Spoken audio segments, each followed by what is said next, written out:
धार्मिक जगत में आस्था, संयम, सदाचार एवं शास्त्र निष्ठा की व्याप्ति के अभाव के कारण उन्माद और अतिशयोक्ति की प्रधानता बढ़ गई है। अभी पिछले 15-20 दिनों से सनातन धर्म के विभिन्न खंडों के अनुयायियों के मध्य जो वाग युद्ध चल रहा है, जो वैमनस्य चल रहा है, उसको देखकर मन बहुत दिनों से व्यथित भी है। बहुत कुछ बोलने की इच्छा भी होती है। समयाभाव के कारण बहुत कुछ बातें नहीं बोल पाते हैं, बहुत कुछ बातें संक्षेपतः व्यक्त कर देते हैं और बहुत कुछ बातें इस स्तर पर होती हैं कि उतने निम्न स्तर पर उतर कर कुछ बोलना सार्थक भी नहीं लगता है। कुंभ मेले में जो भगदड़ मची, उस भगदड़ के दुष्परिणाम स्वरूप जिनकी मृत्यु हुई, उन व्यक्तियों की मृत्यु के 15 दिन के बाद भी, 10 दिन के बाद भी, 5 दिन के बाद भी और न पता चले कितने दिनों तक उनके शव को घसीट घसीट कर तमाशा किया जाता रहेगा। प्रत्येक पक्ष दूसरे पक्ष को लापरवाह, असंवेदना युक्त बता रहा है, कह रहा है कि क्रूरता की गई, निर्ममता की गई, लापरवाही की गई। प्रत्येक पक्ष एक दूसरे पर आरोप प्रत्यारोप कर रहा है। बहुत से लोगों ने मुझे कहा कमेंट में कि आप कुछ क्यों नहीं बोल रहे, कुछ क्यों नहीं बोल रहे। देखो, कुंभ मेले का आयोजन हमने नहीं किया है। कुंभ मेले में हमने किसी को नहीं बुलाया है।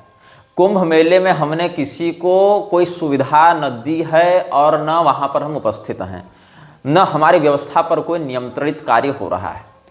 मैं बाहर से बैठकर जो बातें कहूँगा, उन बातों की अपेक्षा उन लोगों की बातें अधिक प्रामाणिक होंगी जो वहाँ उपस्थित हैं, जो वहाँ रह रहे हैं, वहाँ की स्थिति को देख रहे हैं। क्योंकि ये एक ऐसा विषय है जहाँ सुनी सुनाई बातें हर पक्ष से अलग अलग प्रकार से प्राप्त होंगी। शास्त्रीय विषय ऐसा होता है जहाँ पर आप पढ़ेंगे, सिद्धांत को संप्रदायोक्त रीति से समझेंगे और वहाँ पर आप विपश्चित चिंतन का प्रयोग करेंगे। लेकिन जहाँ पर कोई घटनाक्रम होता है, वहाँ घटनाक्रम प्रत्येक व्यक्ति के दृष्टिकोण से अलग अलग होता है और प्रत्येक व्यक्ति अलग अलग प्रकार से व्याख्या करता है। दुखद घटना है, नहीं होना चाहिए, हुआ जो अपरिहार्य था, इसमें प्रत्येक पक्ष का कहीं न कहीं कोई न कोई दोष है, जिसमें कुछ दोष शासन का है, कुछ प्रशासन का है, कुछ जनता का है, कुछ दुर्योग का है, अलग अलग बातें होती हैं। इसमें न किसी एक पक्ष को हम पूर्णतया दोषी मान सकते हैं, न किसी अन्य पक्ष को पूर्णतया पीड़ित मान सकते हैं।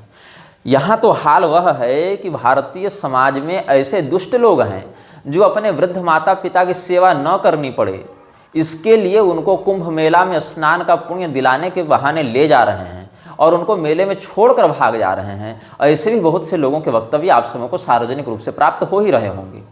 यह तो वो कुंभ हो गया है जहां पर निर्लज्ज मीडिया को केवल IIT बाबा, जो कभी स्वयं को कृष्ण का अवतार कहता है, कभी देवताओं की निंदा करता है, कभी माता पिता को गाली देता है, कभी माला बेचने वाले की सुंदरता कैसी है तो उसको कितने पैसे में फिल्म मिल रही है, तो किस साध्वी की इंस्टाग्राम में कैसे रील भरे हुए हैं, कौन सा अखाड़ा किस प्रकार से नचनिया बजनिया के रूप में प्रस्तुत हो रहा है, यही सब दिखाने से फुर्सत नहीं है।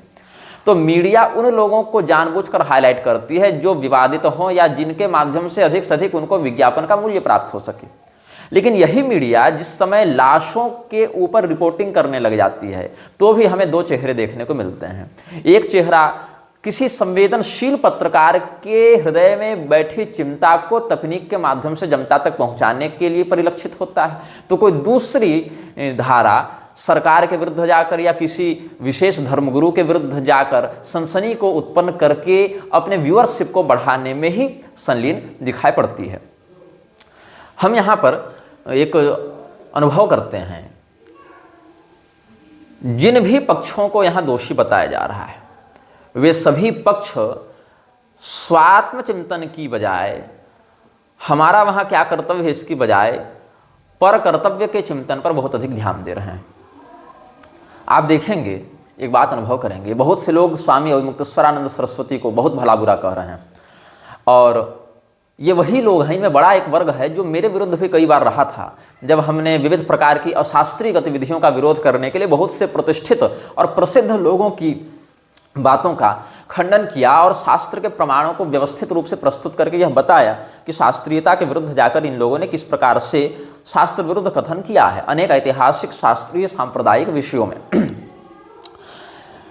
अब इन लोगों ने जब मुझे संत निंदक होने का टैग लगा दिया था, निंदाचारी होने का टैग लगा दिया था, इन लोगों को अब ये नहीं दिखता कि ये लोग भी किसी संत वेशधारी के साथ वैसा ही कर रहे हैं।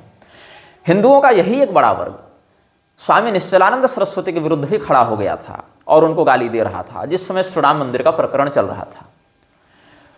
कहने का तात्पर्य यह है कि हिंदुओं का एक बड़ा वर्ग जो धर्म का अनुयायी बनने की अपेक्षा नेता और पार्टी का अनुयायी बनना अधिक पसंद करता है, वो स्वामी अभिमुक्तेश्वरानंद सरस्वती को यह कहकर गाली देता है कि तुम अखिलेश यादव से मिल रहे हो, अखिलेश यादव से हंस रहे हो, बोल रहे हो, जबकि अखिलेश यादव ने तुम्हारे ऊपर लाठी चलवाई थी, संतों को पिटवाया था, तुम अस्पताल भी गए थे। यह कहकर बहुत अपमानित कर रहा है।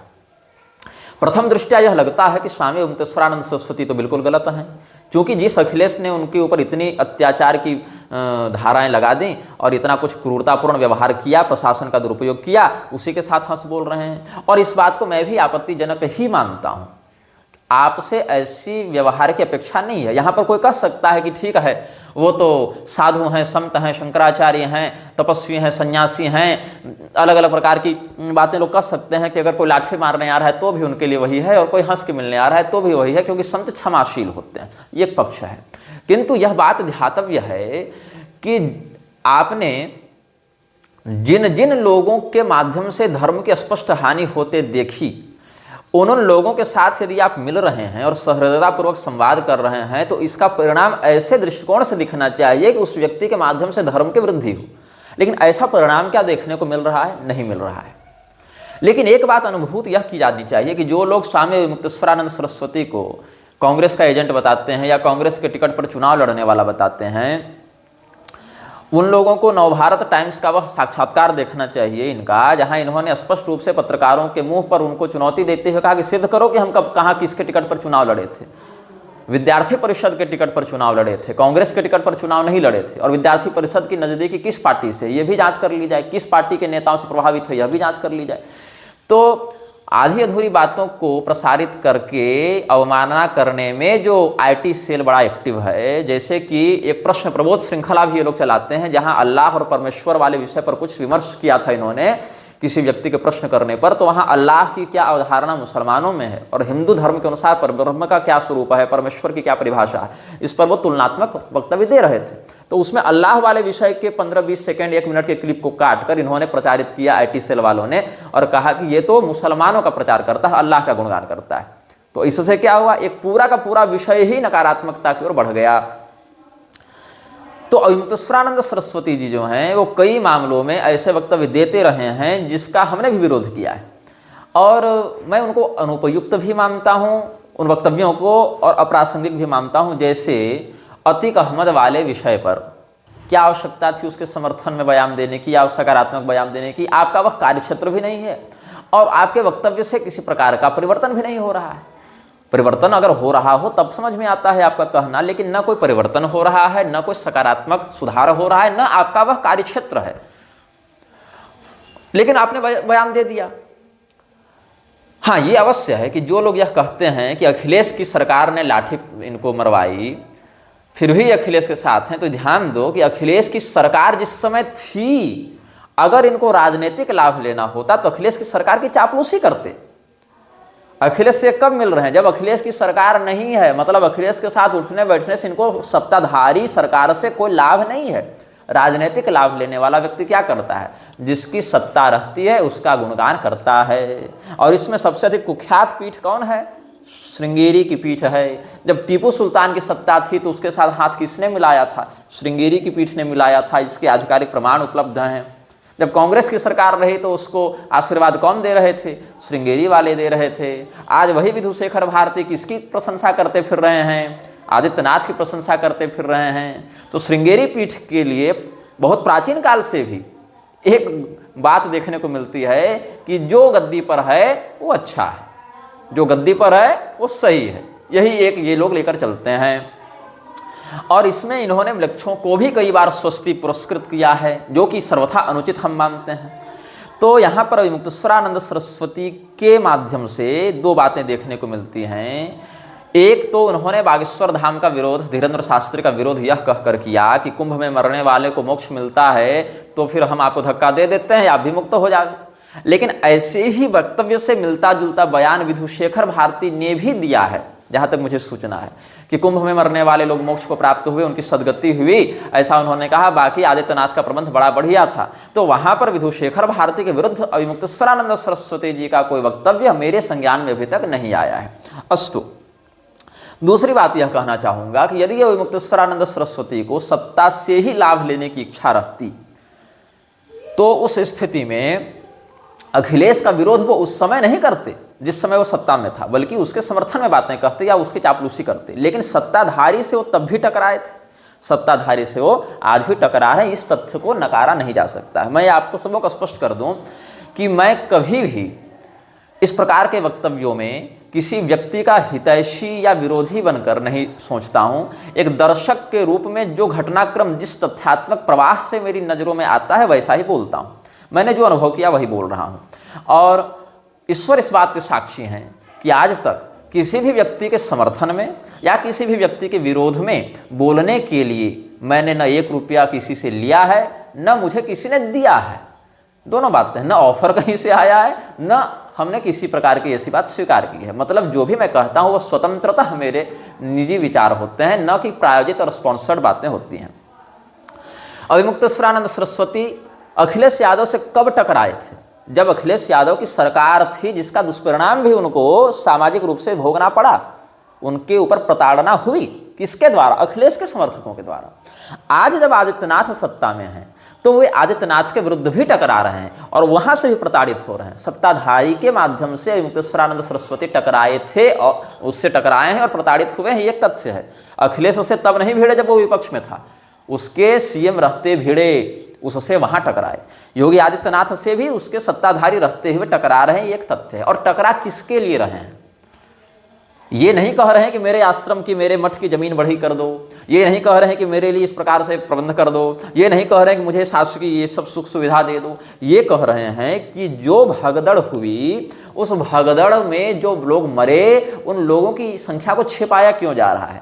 आप ये ध्यान देंगे, सरकार चाहे किसी पार्टी की हो, एक बात सदैव कहती है कि अफवाह फैलाने वालों को दंडित किया जाएगा। लेकिन विडंबना क्या है कि अफवाह फैलाने वालों में सरकार सर्वाधिक सक्रिय संस्था है। सबसे अधिक अफवाह सरकार फैलाती है। सूचना को गलत रूप से प्रसारित करना, सही सूचना को प्रसारित होने से रोकना, सूचना जो दे रहा है उस व्यक्ति के मुख को बंद करना, सूचना के पहुंचने में देरी करना, ये सब अफवाह उड़ाने के ही अलग अलग माध्यम हैं। अगर आप गलत सूचना दे रहे हैं, अगर आप सूचना को दे तो रहे हैं किंतु उसमें आंकड़ों की फेरबदल कर रहे हैं, यदि आप सूचना को पहुंचने ही नहीं दे रहे हैं या सूचना को पहुंचने से रोक रहे हैं, गलत समय पर प्रसारित कर रहे हैं, जिस समय पर होना चाहिए, जहां पर उसका महत्व है वहां पर उसको रोक दे रहे हैं, तो ये सब अफवाह उड़ाने के ही माध्यम हैं। और इन सभी माध्यमों में सरकार ही सबसे आगे रहती है। जनता अफवाह क्या उड़ाएगी जो अफवाह सरकार उड़ाएगी? सरकार के पास जनता से अधिक प्रसारण तंत्र है ना भाई। तो उनका केवल इतना ही कहना है कि हम यह चाहते हैं कि जो व्यक्ति जिम्मेदार है वो अपनी जिम्मेदारी ले, जो व्यक्ति जिम्मेदार है वो उसका प्रबंध करे, नहीं कर सकता इस्तीफा दे। इतने ही बिंदु को इस प्रकार से विकृत करके राजनीतिक तत्वों से पोषित धर्मगुरु वेशधारी चाटुकारों के माध्यम से प्रस्तुत किया गया कि महाकुंभ से अविमुक्तेश्वरानंद को निकालो तो इसको शंकराचार्य के पद से हटाओ, ये सब मांगे होने लगी। लेकिन अखिलेश के साथ बैठना अधिक गुनाह है कि अखिलेश, अच्छा अखिलेश का गुनाह क्या है? अखिलेश की जो गतिविधियां हैं, उसके पिता की जो गतिविधियां रही हैं हिंदू धर्म के विरुद्ध, वही ना उसका गुनाह माना जाएगा।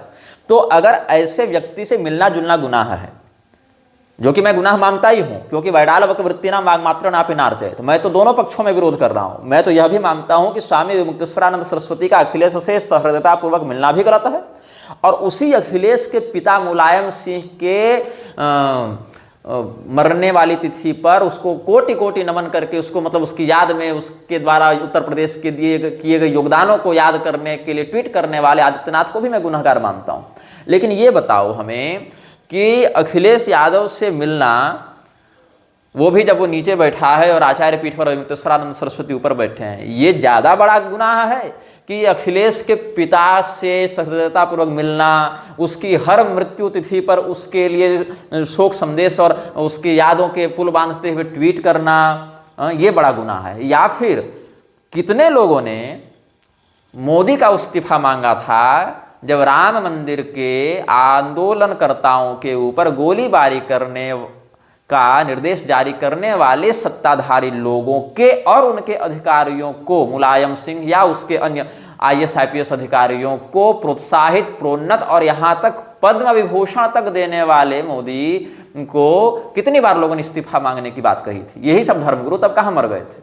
हाँ, ये मैं जरूर कहूंगा कि राजनीति के चक्कर में ऐसा कई बार करना पड़ता है। ये लोग कह सकते हैं कि राजनीति है, इतना उठा बैठक करना पड़ता है। तो ये बताओ, क्या राजनीति इतनी गंदी हो गई कि भीषण नरसंहार करने वाले व्यक्ति के साथ भी आप हाथ मिलाकर उठने बैठने के लिए विवश हैं? तो फिर इसका अर्थ है कि आप उसके पक्षधर हैं, आप सनातन धर्म के हितैषी नहीं, आप सनातन धर्म के विध्वंसक हैं। अब लोग कहेंगे कि तुम गोरक्ष पीठ के महंत के ऊपर कैसे उंगली उठा सकते हो, तुम मतलब अविमतस्वरानंद सरस्वती को भी लोग कह रहे थे ना कि गोरक्ष पीठाधीश्वर भी तो समत हैं, तुम्हारी हिम्मत कैसे उनको बोलने की। सुनो बाबूराव, बात ऐसी है कि ये जो गोरक्ष पीठाधीश्वर है ना, यही संसद में बैठकर आंसू बहा रहे थे कि लड़कियों के साथ बलात्कार हो रहा है और हिंदुओं को काटा जा रहा है और मुलायम सिंह की सरकार ने गुंडागर्दी की हदें पार कर दी। रो रहा था ये सांसद तुम्हारा संसद में बैठकर, और जिस व्यक्ति के अत्याचारों से त्रस्त होकर रो रहा था ना, उसी व्यक्ति की पुण्यतिथि पर हमेशा, मृत्यु तिथि पर हमेशा ट्वीट करता हुआ उसको श्रद्धांजलि भी देता है।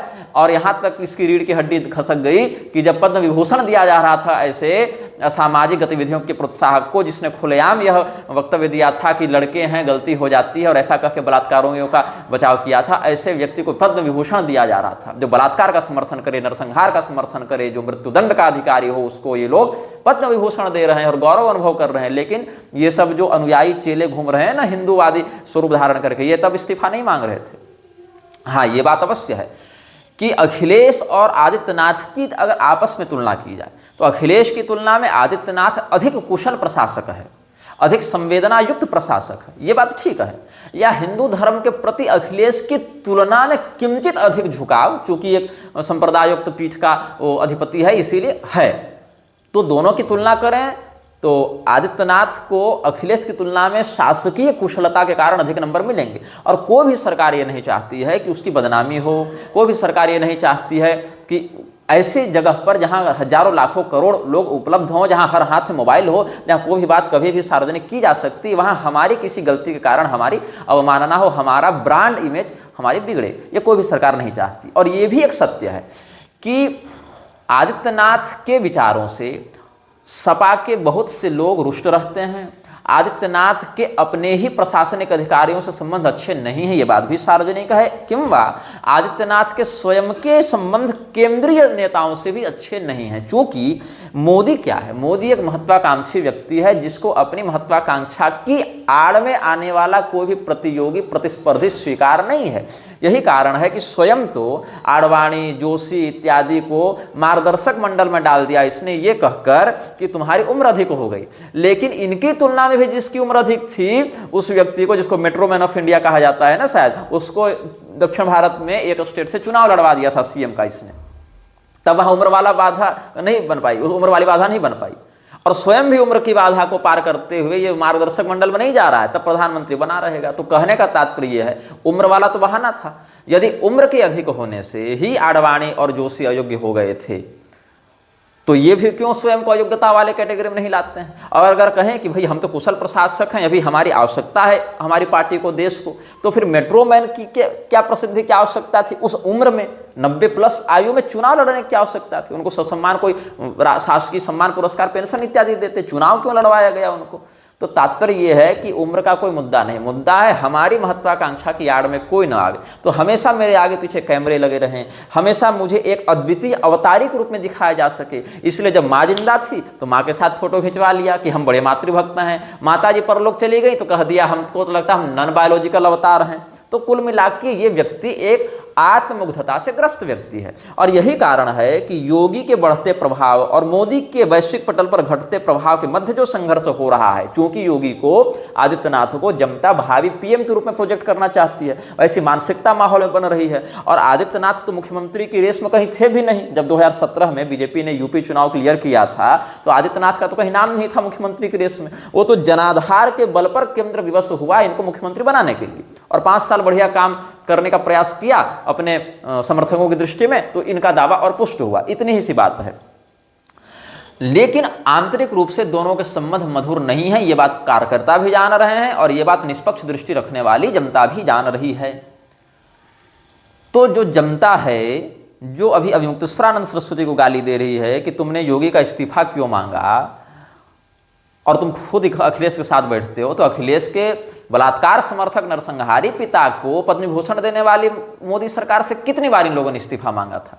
या शंकराचार्य के पद से हटाने की जो मांग हो रही है, प्रधानमंत्री पद से हटाने की मांग कब कब हुई थी? तो बात ऐसी है कि आदित्यनाथ अभी इस हालत में नहीं, वो घायल व्यक्ति के समान है जिसके पास लड़कर मारने के अतिरिक्त कोई विकल्प नहीं बचा है, क्योंकि वो व्यक्ति केंद्र के साथ असहयोग से ग्रस्त है, वो व्यक्ति अपना जनाधार खिसकता दिख रहा है, वो व्यक्ति विपक्षियों के षड्यंत्र से परेशान है और वो व्यक्ति समस्या में इस प्रकार घिरा हुआ है कि आगे अपने मठ की भी जिम्मेदारी देखनी है, राज्य की भी जिम्मेदारी देखनी है और केंद्र की भी बातों को मानना है। और केंद्र की बातें ऐसी हैं कि केंद्र की बातें जो हैं वो इसकी निजी विचारधारा महत्वाकांक्षा के विरुद्ध चली जाती हैं। तो ये व्यक्ति हो जाता है आक्रोशित, और आक्रोशित वाला व्यक्ति कुछ भी कर सकता है। तो और इसका आप एक अनुभव कर सकते हैं। पुरी के शंकराचार्य जी ने एक वक्तव्य दिया था, क्या कहे थे? प्रयागराज में कुंभ की परंपरा को योगी आदित्यनाथ ने विकृत किया। ये उनका रिकॉर्डेड बयान है। किसका? पुरी के शंकराचार्य का। क्या कहते हैं वो? कि आदित्यनाथ ने प्रयाग कुंभ की परंपरा को विकृत किया है। और जिस दिन आदित्यनाथ उनसे मिलकर जाता है, ऐसे तो पिछले साल कह दिए थे कि 15 दिन में योगी मोदी मेरी बात नहीं माने तो उनको हम उखाड़ फेंकेंगे। क्या हुआ? कोई नहीं जानता है, कहाँ उखड़े और कहाँ नहीं उखड़े। बस इतना जरूर देखा गया कि अवधूतचंदानंद का शिविर तक नहीं उखड़ा, योगी की सत्ता छोड़ दो। तो अतिशयोक्तिपूर्ण वचन पुनश्च अश्रद्धा का कारण बनते हैं। तो आदित्यनाथ उखड़ने से तो रहा, इनके कथन से तो उखड़ने से रहा। दूसरी बात, जनवरी में ऐसा इन्होंने कहा, 2024 के जनवरी में ऐसा बयान दिया, 15 दिन का टाइम देता हूं योगी मोदी को, नहीं तो उखाड़ फेंकूंगा सत्ता से। मुझे माला जपने वाला मतलब ये वाला बाबा ना समझें, घंटी डुलाने वाला बाबा मैं नहीं हूं, ये सब बता रहे थे ना। उसके 12 महीने के बाद बयान जारी करते हैं कि प्रयाग कुंभ की परंपरा को विकृत किसने किया? आदित्यनाथ ने। उसके फिर 1-1.5 महीने के बाद आदित्यनाथ बगल में बैठकर हंसी मजाक सब चल रहा है, खूब बढ़िया बातचीत हुई, और उसके बाद बयान क्या जारी करते हैं कि आदित्यनाथ ने बहुत बढ़िया प्रबंध किया है, कोई कसर नहीं छोड़ी, कोई कमी नहीं छोड़ी। तो भैया कहीं तो रही एक जगह। आप शंकराचार्य हैं कि मौसम कि 2-2 महीना में बदल जा रहे हैं। तो यही हाल इधर ज्योतिष पीठ का भी है। ज्योतिष पीठ वाले जो हैं वो एक तरफा विरोध में लगे रह जा रहे हैं। हर मुद्दे पर विरोध ही करने से बात नहीं बनती है। आप अगर राजनीतिक उत्प्रेरणा से वक्तव्य दे रहे हैं तो मेरा यह सुझाव है कि उन वक्तव्यों में वह अंश भी सम्मिलित करना ही चाहिए जिन अंशों से धर्म की वृद्धि हो सकती है, जिन अंशों से धार्मिकता का उदय हो सकता है। यद्यपि ऐसे अंश बहुत कम है, किंतु करने से क्या होता है, लोगों के मन में यह छवि नहीं रहेगी कि आप एक तरफा पार्टी के विरोध में हैं और किसी पार्टी विशेष के कार्यकर्ता बने हुए हैं। अब जैसे अभी इन्होंने कह दिया कि बागेश्वर वाले को मैं धक्का दे दूंगा अगर वो चाहें तो, तब उनका भी मोक्ष हो जावे। लेकिन विधुशेखर भारती वाले तात्पर्य बोधक वक्तव्य के विरुद्ध कुछ नहीं कहा इन्होंने। साथ ही साथ आदित्यनाथ के विरुद्ध इतना कुछ कहा, लेकिन अखिलेश के विरुद्ध इन्होंने कुछ नहीं कहा। यद्यपि आदित्यनाथ का व्यक्तित्व या व्यक्तिगत जो व्यवहार रहा युक्तेश्वरानंद सरस्वती के प्रति, वो अखिलेश की तुलना में तो कम ही खराब रहा। अखिलेश और आदित्यनाथ में तुलना करें तो अखिलेश ने जितना कुछ किया युक्तेश्वरानंद सरस्वती के विरुद्ध, उसकी तुलना में तो कम घातक या कम तिरस्कारपूर्ण व्यवहार आदित्यनाथ ने किया है। ये भी एक तथ्य है। लेकिन आदित्यनाथ को सीधे सीधे ऐसा कहना कि तुम इस्तीफा दे दो, इसकी अपेक्षा अगर यह कहते कि जो गलती हुई उसको यथाशीघ्र सुधारा जावे, जितने लोग मरे हैं उनकी जल्दी से जल्दी उनका जो उनकी गणना को चिन्हित किया जावे, उनके शवों को ससम्मान मर्यादा के अनुसार उनके परिजनों को सौंपा जावे और सब व्यवस्था की जावे, ऐसी बात आप कहते तो आज जितना व्यापक विरोध आपका हो रहा है उतना नहीं होता, लोगों को मुद्दा नहीं मिलता। क्योंकि अगर आप इस्तीफा की मांग कर रहे हैं तो उसके बाद क्या नेक्स्ट स्टेप क्या होगा? ऐसे भी आपके मांग करने से वो इस्तीफा तो दे नहीं रहा, न आपके मांग करने से अगर वो इस्तीफा दे देगा तो तत्काल इतने सारे कुंभ को छोड़ के मध्यावधि चुनाव आप करवा रहे हैं, न उसके स्थान को तुरंत प्रतिस्थापित करने के लिए भाजपा में कोई विकल्प तैयार है।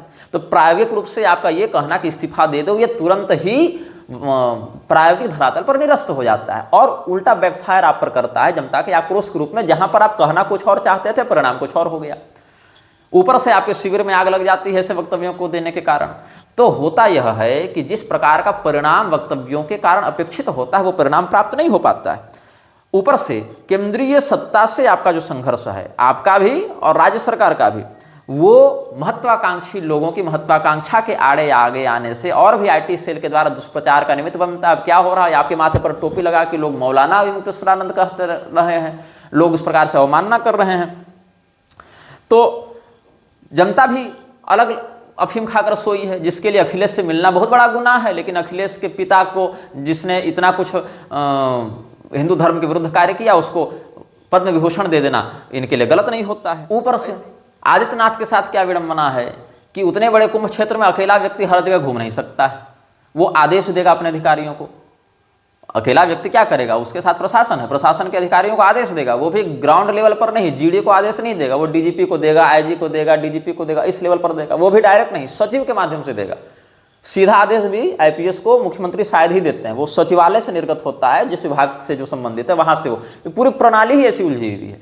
ऊपर से सपा सरकार के समय जो बहाली की नियमावली है उसकी उपेक्षा करते हुए जातिगत स्वार्थ को पूर्ण करने के लिए बहुत सी बहालियां हुई हैं और बड़े बड़े पदों पर लोगों को भेजा गया है। आजम खां के द्वारा बहुत सी बहालियां करवाई गई, बहुत लोगों को करवाई गई जो विशुद्ध रूप से हिंदुओं से द्रोह करते हैं, और उनके लिए आदित्यनाथ एक हिंदूवादी नेता है, इसीलिए चाहते हैं कि इसकी छवि खराब हो और इसके साथ साथ जो लोग जुड़े हुए हैं वो भी बदनाम होते रहें।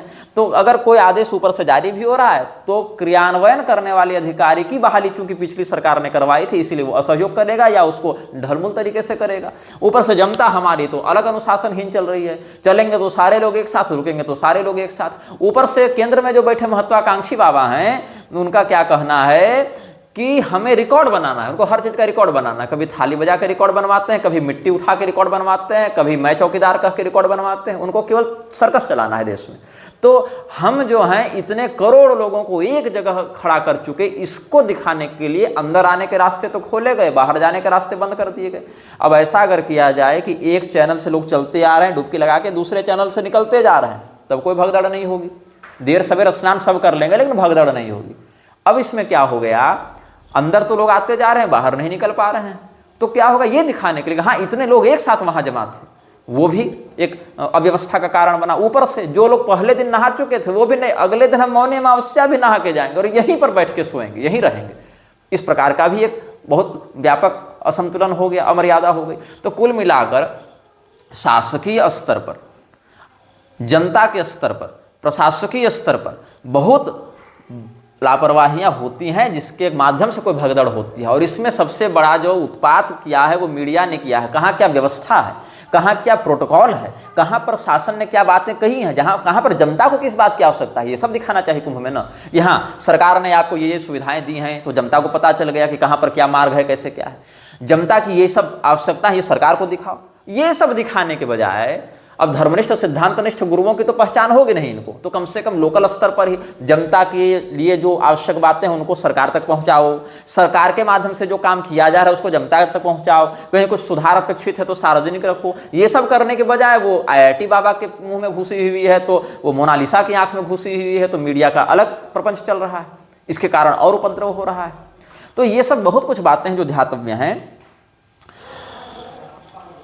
स्वामी विमुक्तेश्वरानंद सरस्वती के मन में बस एक पीड़ा है कि इतने लोग जो वहां हताहत हुए ये नहीं होते अगर व्यवस्था ठीक रहती, अगर व्यवस्था अनुशासित रहती, और अगर दुर्भाग्य से हो भी गए, नहीं टाला जा सका इस घटना को, हो गया ऐसा दुष्चक्र, ऐसी दुर्घटना हो गई, ऐसा घटनाक्रम घटित हो गया, तो भी सरकार को आंकड़े छिपाने नहीं चाहिए थे। ये नहीं कहना था कि एक ही जगह भगदड़ हुई है 30 ही लोग मरे हैं, जबकि मरने वालों की संख्या सैकड़ों में है, ऐसा दावा किया जा रहा है। जेसीबी से उठा कर लोगों के सामान और शवों को फेंका गया, ऐसी बातें भी सामने आ रही हैं। बहुत कुछ अफवाह है, बहुत कुछ सच है, लेकिन अलग अलग पक्ष सुनने को मीडिया में ही देखने को मिल रहे हैं। झूंसी इत्यादि में भी अलग अलग भगदड़ हुए हैं जो बाद में पता चले लोगों को। लोग चिल्लाते रहे, पुलिसकर्मी भी ऊपर से मदद मांगते रहे, लेकिन वहां भी मदद नहीं मिली। तो ये सब नहीं करना चाहिए था, यही उनका पक्ष है। और इसी वेदना के कारण उन्होंने कहा कि अगर नहीं कर सकते तो फिर इस्तीफा दे दो, जो कर सकता है वो बैठेगा। तो लोगों ने क्या सोच लिया कि अखिलेश को ये सीएम बनाना चाहते हैं, जबकि एक बार भी उन्होंने ये नहीं कहा कि तुम इस्तीफा दो, हम अखिलेश को सीएम बनाएंगे, ऐसा मेरी जानकारी में नहीं है। हाँ, एक दिन पहले अखिलेश से मिले थे, ये बात सत्य है। और हम इस बात की संभावना से भी इंकार नहीं कर रहे हैं कि विपक्षियों के द्वारा सत्ताधारी दल को बदनाम करके उसके जनाधार को छीण करने के लिए भी हुड़दंगियों के माध्यम से ऐसा उपद्रव किया जाता है, षड्यंत्र के माध्यम से। ये बात भी होता है और इस घटना में भी ऐसी बातों की आशंका है और कई तो पुष्ट बातें भी सामने आ रही कि ऐसा भी कहीं कहीं हुआ है।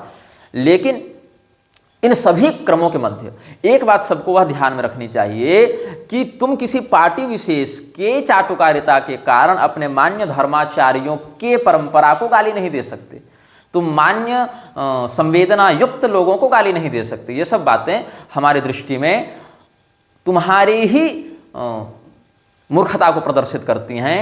और सबसे अच्छी बात तो ये होनी चाहिए कि जितने सद्भाव के साथ जब पुरी के शंकराचार्य ने आदित्यनाथ का विरोध किया अलग अलग बिंदुओं पर, फिर भी आदित्यनाथ सद्भाव के साथ पुरी के शंकराचार्य के पास गए, वैसे ही ज्योतिषपीठ के शंकराचार्य ने भी, जब जो श्रृंगेरी के द्वारा अभिषिक्त हैं, किसी पार्टी के द्वारा नहीं, जो लोग कहते हैं कांग्रेस ने बना दिया और भाजपा ने बना दिया, कांग्रेस और भाजपा ने अभिषेक नहीं किया था, श्रृंगेरी ने किया था, ये तथ्य है।